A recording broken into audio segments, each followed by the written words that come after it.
Cosmic here, and welcome back to another Runeterra video. I know it's been quite some time. I don't want to look because it's been too long, but the season was ending. I was camping my spot for a basically a scientific experiment that doesn't matter anymore since they're changing it now, which is good, and we'll talk about that.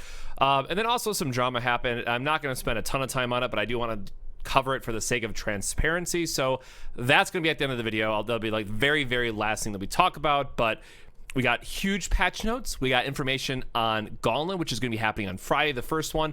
And then we also got our first look at Lab. So there's a ton of great stuff to talk about, and that's what I'd rather focus on. So, 90% of this video is going to be all on that. I'm very excited to be back. Sorry that I took a break, but it was good just to catch up on some other things. As you know, I'm a huge fan of Phantasy Star Online 2. That came out, so I was spending some time playing that, but from now going forward, it's all going to be back on the Legends of Runeterra train, meaning both content and primarily streaming. My content's going to change on YouTube a little bit. I'm not exactly sure what that's going to look like yet. Probably a lot more work in progress types of videos instead of like ultra refined tier 1 deck list being played over and over again, at least for the first couple weeks of the set, or I shouldn't say set, but the patch, which is going to make it feel like a new set, but we'll see from there. So Masters update, it was in the video. In case you missed it, there's some text there, but long story short, you're just gaining a flat amount of LP now. So from a visual standpoint, if you want to know what that looks like, quite literally this. So you're at 410, you win, you go up to 435. So yes, this is a very positive change. It's not without its downside, right? So keep in mind, I've been doing this for a while. Card games in general, I mean, not just doing content, but I don't have as much time as I used to. And what was nice about the old system, and this was only true in like the first 3-ish weeks, you could, in theory, or I guess I shouldn't say in theory because I've done it, you could in a weekend be at like rank 600 and spike your way, grind your way up to 100 plus over 2 days, because the way that matchmaking worked and because you could jump so many ranks, you could also lose so many ranks, keep in mind, it was possible. However, in the new system, there's no rank 1 anymore. It's going to be just a pure LP variant. And I've already confirmed this with Riot. We might see a leaderboard later. I'm sure we'll see a leaderboard later. It's just not, in the up and coming soon TM type of thing. But, I have put on the radars. I want to thank you, or thank them for, getting back to me on Twitter and talking about it. But again, no, rank 1 does not exist anymore. Mobalytics is what you'll have to use. Obviously it becomes an issue if like not everyone's hooked up to Mobalytics, or if the API is not correct. We can't 100% guarantee who is rank 1 because it's not a real-time capture. It's a updates every 5-6 minutes, but whatever, it's close enough, right? You should know top 3-ish if people are all playing for it at the same time. But for people like me who don't spend a lot of time playing, especially outside of streaming, where I only play a few nights, or a few hours every night, Monday through Friday, and I generally don't play on the weekend, I will forever be behind now. There is no catching up. So I get to Masters and I'm done. That's it. Game over. And yeah, that kind of sucks, but I realize this will be much better for those who are trying to, always go for top 10, what have you, more competitive grinders, where say tournament finishes might, once we get more in-game support for tournaments, that will be an avenue that I could then pursue, which I think Gauntlets are going to be kind of the first light of that. But again, we don't know what the rewards are going to be yet. They just confirmed, and I forget if it was up here or not. Yeah, sorry, it's up here. So the first gauntlet will begin on June 26th. So whatever that looks like, we'll find out soon, right? So it'll only be up for 4 days, which is kind of a bummer, but it's getting me excited because I'll have a reason to log on for the weekend now, right? Like, there's always so much grinding for Masters that someone can really care about because we have 2 months to do it. And again, coming from my position, which again, because I'm streaming, because I'm doing content, it's pretty easy to hit Masters. I'm spending enough time to do so. And I'm by no means one of the best players. I will never pretend to be, but I'm decent enough where I will eventually get there every season. I just know that I will. And I've been top 100 twice now. One of those times I worked for it. The other time I camped it out to see what it looked like. And I put it on Twitter. But for those that care, TLDR, I got in at Masters at rank 99. I went to as low as 110 for the following 2 weeks after that. But after a certain point, and I forget the exact date, I just started climbing. I was playing 0 games. That was the whole experiment. And I actually finished the season at rank 73. I think it's 73 or 75. I forget what screenshot I have. But top 75-ish, right? And that just shows you how broken the old system was. So I'm glad they're changing it. I'm glad we have Gauntlet, kind of previewed. It's nice that we get the XP for it. So it is still something for everyone to do. And then if you get to 7 wins, you'll get a reward. Now, again, I know a lot of people are upset by this. There's not some huge flashy, congratulations, you did it. You've got to 7 wins. Let the entire world know. Right? No, you get an icon, right? I expect later we will get something, but for now, they're trying to test it out, right? It's treated as a beta, right? So if this was open beta, we're now open beta testing Gauntlet. Same with Singleton, right? They say it here, and then, they can't obviously call it, an open beta because the game's launched, all that stuff, but what we should consider it as is a open beta and treat it as such and give our feedback as such. So I'm looking forward to that, a month from now, once it finally gets rolling, they're comfortable with it, and we get some more meaningful updates. I will 100% be all focused in on Gauntlet. I'm going to love the shit out of it, and I'll probably do some videos around it, which will be awkward because it's like I'll have to grind it on Friday, put a video out on Saturday, and then Sunday and Monday, people will have a chance to catch up with it. We'll see. I'm super excited for Gauntlets. I won't spend too much more time on that, but it is very hype. The last thing here that's not mentioned, but was in the video, I'm going to grab this not so great screenshot of it. So if you want to go see the actual video, it's out on the Legends of Runeterra YouTube page, or channel, I should say, but labs. So we finally got confirmation. They're more or less like tavern balls from Hearthstone. But what's really interesting about this is the first time that we're going to see 4 region decks. Now, I probably could have got a better screenshot to show this, but in the video, it goes from Ash, and then they eventually have Misfortune. So I'm really looking forward to this, just from it's going to have just crazy, crazy battles that are going to be happening just because of the card combinations that will be allowed. Now, again, if you're someone who doesn't like that kind of, very dynamic one-offs coming into play, having to play around that one card you never could have guessed that they would have had, right? They might not be for you, but personally, I think it's gonna be a lot of fun. Between grinding for masters, between doing the gauntlets, I think it's every other weekend they said that they are. This will be nice just to kind of fill that downtime. Like, just have, I just want to play some Runeterra. I still want to work on my quest, get some XP. Let's hop into labs, right, for a night. So I'm really super excited for this. So with all that out of the way, let's actually talk about card changes. So, and also the icons confirmed, all that stuff. This is nothing new, right? Like, this is all the same old. So card updates, finally getting to it. And I'm just gonna go through this kind of first impressions. What's the plus, what's the minus, what have you. So Darius, great change, more health. He just really needed it. Right now, the mid-range for Noxian aggro decks is not there. So I'm actually kind of, in that same sentence, I'm kind of surprised not to see some other cards here from Noxian buffed in that sense for that more mid to like 6+ cost category where they usually are, playing 3 or less, and then you finish them off with burn. So is this going to do enough? I'm not sure, but I think it was Asia or Southeast Asia shards, I forget which, some will have to keep me honest, there was actually a Darrowing deck, I think was the name that they were giving it. It was an Elise Darius deck that at the top end had Harrowing. It was really cool, and honestly, because it's such an aggressive deck, it's probably really good for climbing ladder. I guess the time of you're watching this today, because it is such an aggressive shell that has that Harrowing at the top end, and also Harrowing got buffed, which you'll see here a little bit later. So if you can find that old list, and I'll probably share it out if anyone needs it in the Discord or Twitter, I like it. This is a very, very plus. Now, is it going to be tier 1 long-term? No, but aggro is always the deck to play at the beginning of a new season, new patch, new life cycle. Anivia getting her cost reduced by 1.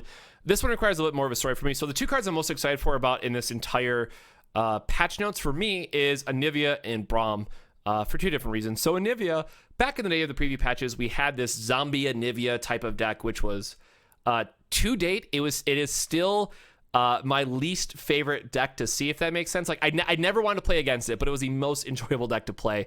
I know people hate pilfered goods and stuff like that, which I still do hate as well. But from how does the deck actually, like the core of the deck function, it was much more frustrating. Anivia just cannot be removed, which was crazy to deal with back then when we only had set 1. But This I like because there's going to be these now crazy, crazy possible turns. This is going to be Christmas Miracle Land. I get that.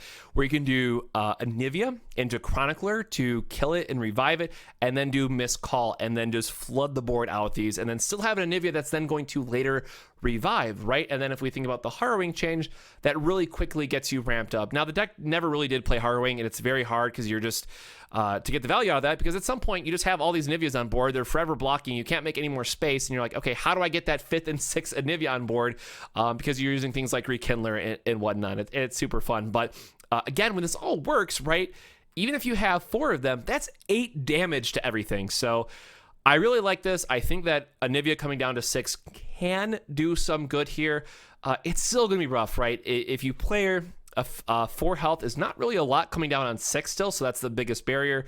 But getting that chip damage can be very, very important, where over a couple turns that you can really help clear your opponent's board. And that's really just something that, Freljord's struggling with right now, that Anivia was our old answer to and kind of fell off. So I think I'm going to start the Brom deck first, but I'm very excited to see if somebody can finally get the Revive Anivia deck to come back. Again, I doubt it'll be anywhere near as good as what it used to be, but I think it's playable now, and that's kind of... Honestly, I'm good with that. I want things to be playable. Moving on from there, from Brom. This is a card. And I think this is a card that's going to cause a lot of frustrations just based on how tanky it is. So they increase the cost, right? So it goes to 4, which 4 is kind of this like magical turn in Runeterra, where things can get very power shifty one way or another. But he has 5 HP, so he's still very, very tanky. But here's the thing. So the first time that he survives damage, you're automatically getting a 3/3 overwhelm out of it. And generally, he's going to take damage like 3 times, and he's going to level him up. You can get more Poros. But so for 4 mana, you're going to be getting a 1/5, which is also super relevant. They gave him 1 attack. That is also going to then come right back with a 3/3 overwhelm, which trades very well against aggressive decks in Freljord that has things like Take Heart, or if you just want to buff it through other means, right? If we think of Sejuani's spell in Fury of the North, right? Just having that free overwhelm is very strong and very versatile in Freljord. So it's really crazy to see this, right? And then if we think about things like Omen Hawk trying to buff Brom, this card is going to be kind of crazy coming up, right? And then what do you do, right? So they swing out, you block with something, and they force you to block with something. Maybe you can finish off with like a Mystic Shot if you maybe left mana open to bluff them with. But what if you don't have Thermogenic Beam, right? And there's Will, right? You can bounce it before he gets to 10. That's still the same play as the old time, but it's gonna be very difficult to get this off the board now. And I'm very curious to see like how this is gonna work in terms of, you're either playing a deck that has some kind of direct answer for it, or you somehow have to find a way to just get around. Maybe you're playing Elusive, right? Maybe you're playing Fearsome, which then only every other turn he's getting the damage. There's some stuff there, but I think, it's going to cause a very dynamic shift in the meta in terms of what's seeing play, at least right now. And I'm not saying that Fearsome's going to come back magically be tier 1, but I would not be surprised if Fearsome does come back in some kind of way in a response to Brom just coming down on 4 and walling off a lot of people.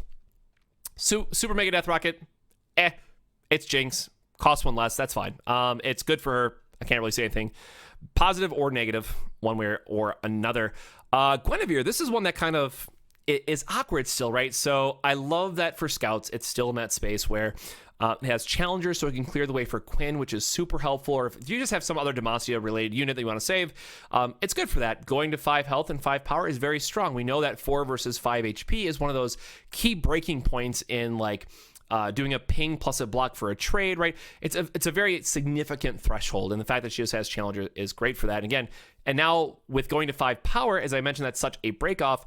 Now you can also kill probably a 4/4 and a 5/5 respectively with just this one card. So it's very strong for what it's going to enable, but it's also now coming up against Cytheria as the other choice 6-drop. So I like it for Scouts, but I think for overall, just Demacia general units, more mid-range units, and get that Fearsome effect is going to be more relevant for them. So I'm not sure how much play that this is going to see comparatively, but this is a very strong and relevant buff that, I'm glad they did, because we needed to buff epics, and that was the whole point of this patch. Unyielding Spirit, I know a lot of people are upset about this. So like we've seen, was it Iceborne Legacy? got hit with the whole changing the tempo of the card. I mean, fast versus burst versus slow, what have you. It can just straight up kill some cards. And I think, unfortunately, Unyielding Spirit now is going to follow up in the same category, where I know they mean well with trying to change it to fast, but I worry now that it's just going to completely fall off the map. And not that I liked the previous Unyielding Spirit. It was super frustrating to play against. Not everyone was a huge fan because, if you're not playing, Will of Ionia to bounce it, if you don't have stuns, which again are going to either then be Noxious or Ionia to interact with it another way, or if you just had maybe elusives, right, to go around it. But you're getting a pattern here where you have to be in these very specific regions to do anything about it, or you're just kind of like, all right, I got to try to race it, right? Or I guess the deep decks have Nautilus Riptide card. So that's another, kind of scenario there, but super limited. So hopefully long-term this will be okay, but I think at least for now, a lot of people are going to be turned off from this card, rightfully so, but I can expect it coming back at least some point, maybe, hopefully. And if it's in a niche deck, that's fine, but I would like to see this card in some iteration still see play. And maybe this isn't the final version of it, but hopefully something soon. In terms of, again, Noxious decks just not having that more like 4+ curve established, or what we'd call big red if we think about Magic, or just like more mid-range decks, but not in the mid-range sense where you have the removal, but more just a slightly slower aggro deck. And Basilisk Rider, if I'm not mistaken, this is actually the preview patch, maybe it was the first patch out of the preview patches, but this was originally what the card was, and it got nerfed because it was too strong. So I really like seeing this back, and I really want to put an Allegiance deck together. So this is kind of my, hey, pro tip, if you're watching the video, at least my recommendation. I would probably be building a Noxious aggro deck Allegiance, and then focus on your 6 cards being like Mystic Shot and Boom Crew Rookie, right? Just something cheeky like that to still get some value in, and you're probably going to go a long way with it because this card was very, very strong, right? So Allegiance going to 4 HP, right? You're dodging gotcha, you're dodging get excited. There's so much more that you're doing, and then suddenly being able to survive against those, 3 attack and whatever health units is really nice to see. And it goes up to 6 attacks, so it's hitting for damage. So this card I really want to see play. I'm really excited for it, and hopefully I'm not like overselling it by any means, but I think it does need to see play once more. On the other end of that spectrum is the Captain. So back in, I think it was like mid set 2, there was this really interesting Karma Dawn and Dusk Decimate OTK deck, which, it wasn't a tier 1 deck by any means, a bit memey, but it was fun. So Captain Farron gives you the opportunity where you don't have to necessarily directly run Decimates. Maybe you still do like a 1 of and then like 2 Farrons just to make sure you still draw it. But this is a huge change for the card, as it doesn't nerf your entire hand anymore, but gives you the 3 Decimates instead. So I like this for a way to give you that kind of late game big body threat, and then the Decimate. If this connects, right, it's an 8/8 overwhelm. One of the Decimates at that point should end your opponent and win you the game, but I just don't think this is enough. I'm kind of upset. Like, 8 mana is so strong in every other region, and I'm not saying that Noxus needs to be strong at every point, but I would have expected something else to happen with this. Now, again, it's still a buff. I will say that on paper, Riot did what they said they were going to do. This is a buff. It's an epic card. Good. Is it enough? No, I don't really think it is. So we'll see if it makes the cut. Going on from there, Aurora Borealis. If anyone's watched the stream, watched the videos, I had to have a deck up right now on this. I love this card. I so badly want this card to work, but it's too much value. And that's as someone who's played blue for Magic the Gathering for the longest time ever, I never thought I would play, or any card game, I never thought I'd play a card game where getting too much value from a single card is a negative. And it sucks. But whenever you try to play this card, it's like, cool, great. Now it costs 6, and you just vomit cards into your hand that are kind of expensive, right? So you're spending 2 to 3 and sometimes 4 turns to finally ramp up, get the full value out of this card, where what else did you really do? Now, that said, if you're going against a control deck, and maybe this is where the card's just supposed to shine, if you're going against a control deck and you pop this off with a couple extra Poro snacks and you're just slamming down Lonely Poros on the table and generating all these like basically free 5/5s, your opponent's going to lose very, very fast. That was in the video, and it feels great.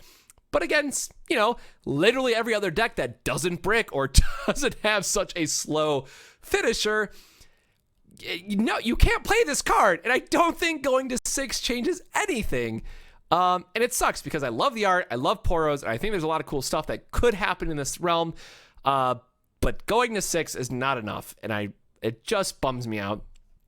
Poro Herder, this is kind of a nice change because the issue with this entire deck is you have too many cards in your hand, so this hopefully helps you chain your lowly Poros, and then still lower the curve where you can play out more cards from your hand. So this change does a lot more, I think, than most people will recognize up front. But again, is it enough for this whole Poro deck where Borealis and Poro Herder come together? I don't think so, but I love that either intentionally or by accident, whichever, they noticed that was an issue and they nerfed the cost appropriately. So again, I love that one of the great things that Riot does, right, in changing their cards and making sure that there's always something fresh to do, or to play, I should say, with the patch notes, is somebody somewhere also then recognize, okay, it's nice that we're going to change this card, but we still need to empty more cards from our hand to really get the value out of this and get the theme going. And Poro Herder does exactly that, thankfully. She Who Wanders, she's back-ish. So this is like my other kind of pet card for just how insanely strong it was in the preview patches. And, that was kind of before a lot of people were on Ladros and some other cards, but generally what would happen, this would come down, nerf the entire board, keeping in mind it hit champions back then, which is a big deal. It doesn't anymore. And then you would just have this big body with regeneration that was very difficult to remove. So we're kind of getting back there. It used to cost 9, it costs 10 now. Regeneration is back. It doesn't hit champions. I don't ever want this card to be too strong, but I just think it needs to go down to 9 as well, right? Because if we think about Ladros and we think about Atrocity, we think about what other decks are doing at mana 9 and mana 10, and this still needing to attack out and swing through, right? And maybe the Obliterate, you might argue Obliterate does that because it nerfs, or I should stop saying nerfs. It obliterates things with 4 or less power other than champions. In some board states, they'll be swinging through for 10 damage, and that's nice. But if you're that late in the game against those more, again, grindy control decks, they're still going to have something to do with it. So it doesn't have that same necessary ending power as other cards do in that same space. So I don't think that this is going to get buffed anymore because then it's going to go into the too strong category, but I also don't think that this is good enough where everyone's going to be rushing to play it. So unfortunate, but I understand. They Who Endure is a interesting one because it goes to 7, but other than the burn matchup where you just need to close the game sooner, no one really cares about this. So yeah, it's going to suck because increasing the cost of anything by 1 is going to have a feels bad sense to it. But at 7, you still have enough for this plus Atrocity is using your spell mana. So, sure. I think They Who Endure is still going to be a fine deck. Nothing else I really can say about that for now. Ren Shadowblade. So this doesn't fit into Shadow and Dust archetype. So I'm not sure where this goes. I love that, again, for shoutouts Riot Games, this card saw 0 play before the patch. I think it'll see a little play after the patch, but not much, right? So by the time this comes online, it comes down at 4, you get an attack in with it, then you play the Shadow Fiend. You have to wait until 6 because you won't have the attack token. And then you go to mana 6 and you're playing Hecarim, right? So yes, in some situations where you don't draw well, this is fine. But I'm not sure that it's enough, right? So the area where the Shadow and Dusk, and for those that don't know, what I mean by that is the Hecarim and Zed Ephemeral deck. Where that deck really struggles is that you don't really have any defensive plays like turn 4 or 5, and sometimes 6, right? If you whiff on Hecarim. So this doesn't necessarily fill that role either, but you can clearly tell by the fact that it has a Shadow Fiend, that's kind of what they were thinking about. So I don't like this right now. And again, they quite literally say, giving Ephemeral decks more options for units. I don't think this is quite where it wants to be, but I'm very, very happy to see this change. So again, kudos to that. A card I'm not too excited to see change is Jay. So it lost elusive, but they took off a cost of 2. Now it needs to survive for the draw effect.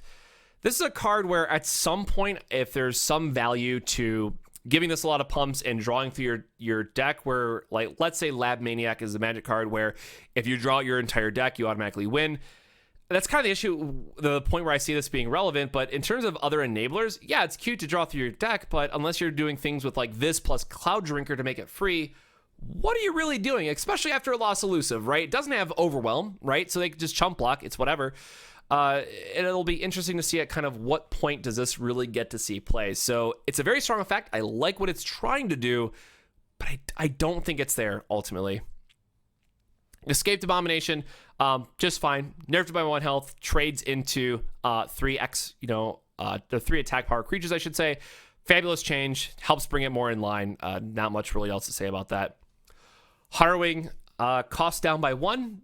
Sure, the issue with this card, right, is that it's still very awkward to have 6 of your own things that you care about have died up until that point where Harrowing is actually a finisher, where, again, the Darius deck did make good use of that, and maybe we see more Freljord, or not Freljord, but Shadow Isles and Noxious decks pop up like that, but I don't think this ultimately changes anything. Tread's Dreggers was the one that surprised me losing in power.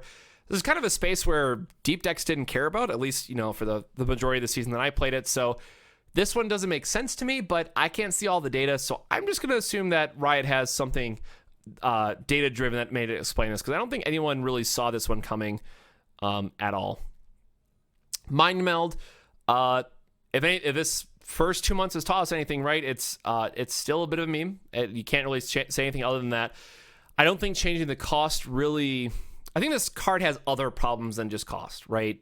If the argument is we reduce it by 1 so it's easier to hold up like Deny plus something, it's kind of whatever. Like, obviously, again, plussing or minusing a cost by 1 is a significant enough change, but is that going to be enough for this to see play? I don't think so. But I do think this is a card that we'll see play later on. And then the one that, other than this last section, which we'll talk about, Petty Officer getting an extra health was just weird. And I get that it says because they want to boost barrel decks and give you that aggressive option, but I personally think the card was fine. This doesn't make it like overly insane or broken by any means, but I like this card because it's very versatile in what it wants to be doing, but I'm not sold that it needed the +1 health. It is what it is. So the big elephant in the room, steal your deck cards. So just for those that aren't aware yet, if you somehow avoided Twitter, Facebook, Reddit, Snapchat, TikTok, Carrier Pigeon, if somehow you saw none of that today, you might not know what this does. So what did they change it to? They changed it to Nab, which draws from the bottom of the deck. So unless you're playing Freljord, and unless you're specifically playing either Starlit Seer, Avasorian Outriders, and or what's the other card I'm forgetting? Like Omen Hawk type of stuff, this doesn't change anything. And while, again, I do very much appreciate while they, have buffed Freljord as much as they have, no, this is not enough. And people are still going to be frustrated by it. And for those that know, I have a psychology background, and I actually wrote my thesis on a key issue of why this is still going to feel bad. But there's this recall bias effect, and I forget the author's name off the top of my head, but you could probably Google this and look it up. I think it was done in social psychology. My master's is in IO, but what have you. But basically, the long story short is that people have a difficult time remembering 7 times if you ask them something versus 3 good positive ones, right? So if you were to ask someone, if I were to ask you, right, think of a situation, or let's remove the numbers from it even. Think about pilfered goods. Think about black market merchant. Are you more likely to list off numerous ways that the card has done you harm in terms of just been that kind of bad feels effect, or are you more likely to remember the good ones? And if you were to be tasked with the process of writing down the examples of all the times it did something good versus all the times it did something bad, I would bet very, very good money most people would say they could remember more times that it's, done something bad. And when that's more accessible to people, when it's supposed to be the more difficult task to remember, it's going to leave a lasting negative impression. And quite honestly, we've seen this on Twitter, we've seen this on Reddit. People are quitting the game because of it. And, there's some discussion there about, take some time off, come back, what have you. That's not the point of it. But when it has that strong of a negative effect, it needs to be addressed. And I do appreciate that they are saying, they are very upfront here. We'll be keeping a close eye on the impact of these changes and are open to making further adjustments as necessary. So clearly, they acknowledge this might not be enough. And I do appreciate that Riot will often make changes. Sometimes it's baby steps, but they do make changes. But I think this is one where they honestly should not have waited this long to make a change, and then also make such a small change. Sorry, it's late, so I might be rambling at this point. But we'll have to see what they end up doing with it. So I'm not excited about this. I know it's going to cause a lot of issues. And then there's some other notes here. I'll shout out to the Lee Sin board is actually very nicely done. This is very, very nice.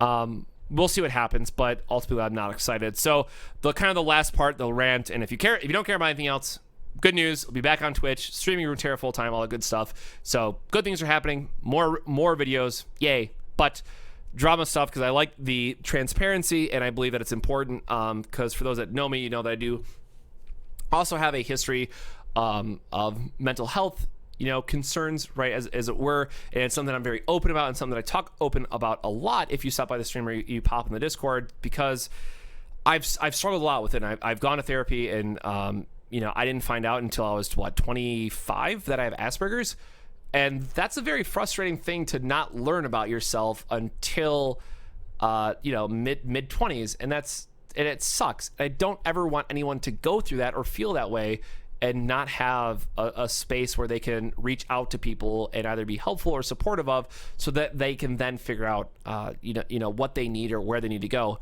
So with that, I had some drama with a person, and I'm not going to call them out anything more than this, but it's quite honestly, it's somebody I forgot, because I had such a negative reaction with them, or interaction I should say, based on a previous card game. I literally never wanted to see them again. Some stuff happens where some people get into it on Discord DMs, and then I got looped in, and the very first, so I'm showing this because I have not talked to them in over 2 years, and the first message I get back is this.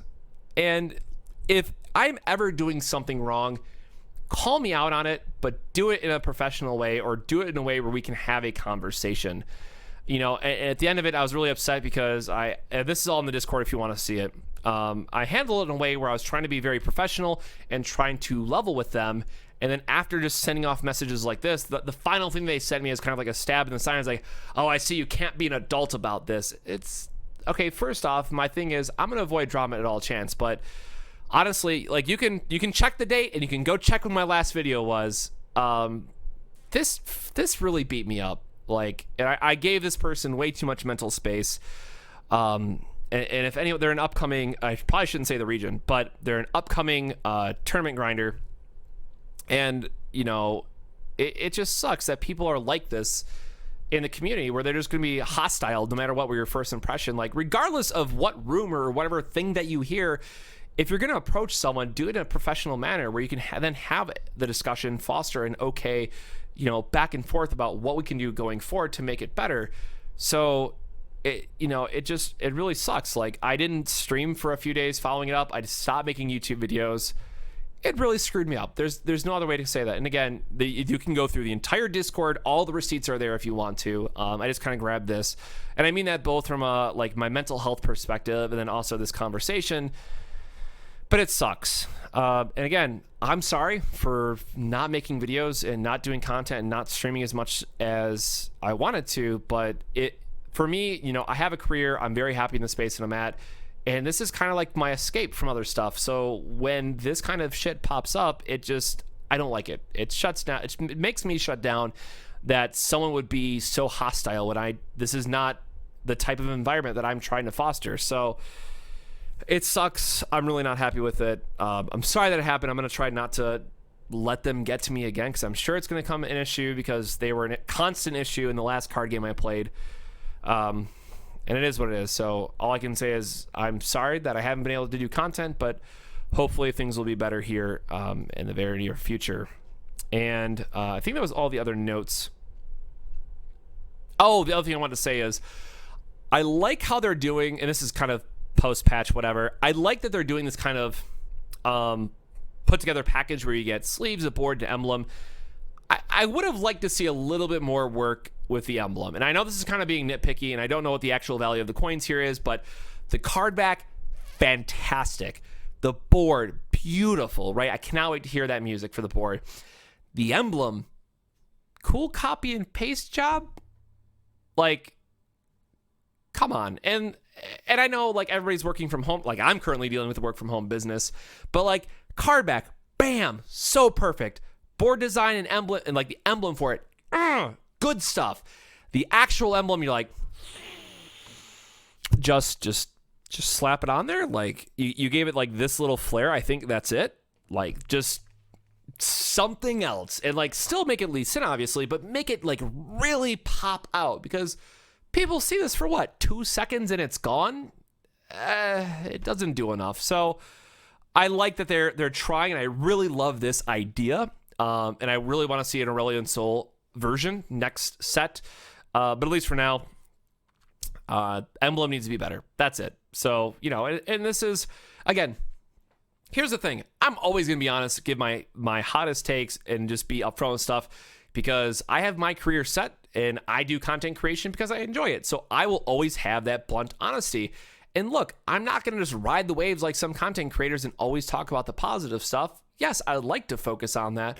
But where I can see areas of improvements and where I'd like to see area improvements, I want to start that dialogue. And maybe, hey, I have to be the person that starts that dialogue because the other content creators can't, right? I'm having the emphasis on the can't part, but whatever. Let's open it up. Let's give them constructive feedback. Let's not just say, oh, it sucks, and that's it, which I might have just done there, but I hope I at least sold the idea that I want to see a more unique icon, custom icon, a little bit more oomph put into it, right? Than just this copy and paste job. So I think there's definitely some more improvements that can happen.